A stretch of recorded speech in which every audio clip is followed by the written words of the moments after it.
আজাদ শুধু বলেছিলেন বাংলাদেশের স্বাধীনতার 54 বছর পার হয়ে গেছে, এক দল এসেছে আর এক দল চলে গেছে, এক দল খেয়ে বিদায় নিয়েছে আর এক দল খাওয়ার জন্য রেডি হয়ে আছে।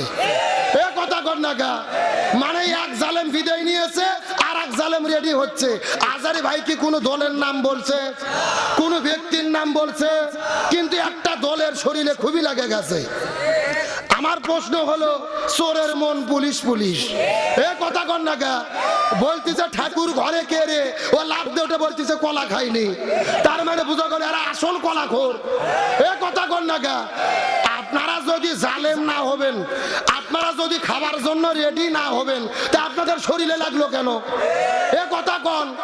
বাংলাদেশের তো প্রায় 60টা দল আছে, কোন গায়ের শরীরে লাগলো না, আপনাদের শরীরে কেন লাগলো? আমরা পরিষ্কার করে বলি, দল মত রাজনীতি বুঝি না। 54 বছর পার হয়ে গেছে, কে ক্ষমতায় আসবে, জনগণ যাদের চাবে তারা আসবে। তবে বাংলাদেশে সুদ ঘুষ দুর্নীতি চাঁদাবাজিদেরকে আর আমরা দেখতে চাই না। এক দল চলে গেছে আর এক দল সিএনজি স্ট্যান্ড আর টেম্পু স্ট্যান্ড দখল করে বসে আছে। আমরা কি কোনো নাম বলছি? আচ্ছা শোনেন, আপনারা যদি ওগুলো করে না থাকবেন তাহলে আপনাদের গায়ে লাগবে কেন? খুব ভালো করে বোঝেন, স্বাধীনতার মহান স্থপতি বঙ্গবন্ধু শেখ মুজিবুর রহমানকে বলা হয়, কিন্তু আমি কলিজা দিয়ে ভালোবাসি শহীদ প্রেসিডেন্ট জিয়াউর রহমানকে। তার কারণ জিয়ার বাড়ি আর আমার বাড়ি হলো পাশাপাশি, আমি বগুড়ার সন্তান। শহীদ প্রেসিডেন্ট জিয়াউর রহমান একমাত্র ব্যক্তি, বঙ্গবন্ধু যখন ভয়ে পালিয়ে গেছে, জিয়াউর রহমান বীর সিপাহসালার মতো কালুরঘাট বেতার কেন্দ্র থেকে স্বাধীনতার ঘোষণা দিয়েছে। বাংলাদেশের সংবিধানের ভেতরে বঙ্গবন্ধু ভারত থেকে ধর্মনিরপেক্ষতাবাদের সংবিধান এনে 72 সালে সংবিধান দিয়েছিল।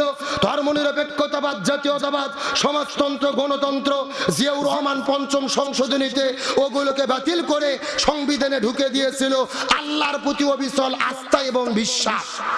জিয়াউর রহমান সংবিধানে বিসমিল্লাহ ঢুকিয়েছিলেন। ওই যে আপনার আরাফার ময়দানে মক্কার ভেতরে তিনি গাছ লাগিয়েছে, এখনো তার বাগান বিদ্যমান। আমরা দোয়া করি জিয়াউর রহমানের কবরকে আল্লাহ জান্নাতের টুকরা বানিয়ে দিই। কিন্তু আমার প্রশ্ন হলো, এই জিয়াউর রহমানের দল করে এরা এমন কিছু কাজ করতেছে, এরা দলকে অধপতনের দিকে নিয়ে যাওয়ার চেষ্টা করতেছে। গত 3 দিন আগে বলেছে শহীদ প্রেসিডেন্ট জিয়াউর রহমানের নাম সকাল বিকেল যারা মুখ দিয়ে জপবে তাদের বেহেশতের গ্যারান্টি। মানে জিয়ার নাম নাকি মুখ দিয়ে বললেই বেহেশতে যাওয়া যাবে। আবার একদিন দেখলাম আমাদের বগুড়ায় এক নেতা এক বক্তাকে ধরে মঞ্চে পিটাইছে। তারেক জিয়াকে বলবো, এই সমস্ত নেতাদেরকে গলা ধাক্কা দিয়ে বের করে দেন, এদের জন্য দল অধপতনের পথে। আমরা পরিষ্কার করে বলি, দল যদি করতেই হয় কিসের দল করব? রাজনীতি যদি করতেই হয় কিসের রাজনীতি করব? হে যশোরে মুসলমান, গভীর মনোযোগ। আল্লাহর কোরআন বলেছেন, ওয়াতাসিমু বিহাবলিল্লাহি জামিআন ওয়ালা তাফাররাকু। যদি তোমরা মুসলমান হও, দল তোমাদের উপরে করা ফরজ। নামাজ রোজা হজ যেমন ফরজ, একই রকম ভাবে দল করা ফরজ। একতাবদ্ধভাবে আল্লাহর রশিকে একতাবদ্ধভাবে দিন কায়েমের জন্য ঐক্যবদ্ধভাবে আখেরে ধরো হুকুম কার? আল্লাহর কোরআন বলেছেন, ওয়ালতাকুম মিনকুম উম্মাতুন ইয়াদউনা ইলাল খায়র ইয়ামুরুনা বিল মারুফ ওয়া ইয়ানহাউনা আনিল মুনকার। তোমাদের মধ্যে অবশ্যই একটা দল থাকবে যারা ভালো কাজের আদেশ দেবে, অন্যায় কাজে বাধা দেবে। আল্লাহর কোরআন বলেছেন, আল্লাযীনা ইম্মাক্কান্নাহুম ফিল আরদি আকামুস সালাহ ওয়া আতাউজ যাকাত ওয়া আমারু বিল মারুফ ওয়া নাহাউ আনিল মুনকার। কোন মুসলমান দল যদি ক্ষমতায় যায়, 4টে কর্মসূচি জমিনে বাস্তবায়ন করবে। 1 নম্বর নামাজ বাধ্যতামূলক করবে, 2 নম্বর যাকাত ভিত্তিক অর্থনীতি কায়েম করবে, 3 নম্বর ভালো কাজ চালু করবে, 4 নম্বর মন্দ কাজ বন্ধ করবে। ক্ষমতায় যাওয়ার পরে এই 4 কর্মসূচি যারা বাস্তবায়ন করতে চাবে মুসলমান হিসেবে, তাদের পক্ষেই আমাদের থাকতে হবে। বক্তব্য কি আব্দুল সালাম যুক্তিবাদী না আল্লাহর? সূরা হজ আয়াত নম্বর 41। তাহলে চিৎকার করে বলেন, দল যদি করতেই হয় কিসের দল?